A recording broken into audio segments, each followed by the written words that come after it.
हम नगेसर का। उसके बाद जो है ना सारा ये मगज़ नीम और रस काफूर का, इस पर जो है ना 1-2 दिन लग जाएंगे। अब हमने इब्तदा कर दी है। अब इसका जो है ना हम ये सफ़ूफ बना रहे हैं। सफ़ूफ को जो है ना हम कूटेंगे, उसके बाद फिर छनाई करेंगे, फिर दोबारा कूटेंगे।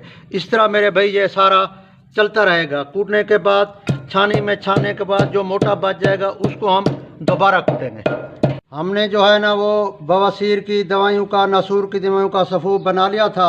अब उसके अंदर जो है ना इसको गोलियां बनाने के लिए एलोवेरा का, कुंवार बूटी का गूदा शामिल कर रहे हैं। ये देख रहे हैं आप, मैं जो है ना इसका छिलका उतार रहा हूँ, गूदा निकाल रहा हूँ। वो गूदा निकला हुआ भी है, ये ज़बरदस्त है। ये शुगर फ्री भी हैं गोलियाँ।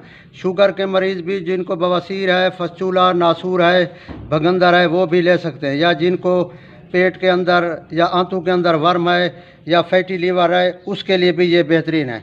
अब देखो मैं इसका जो है ना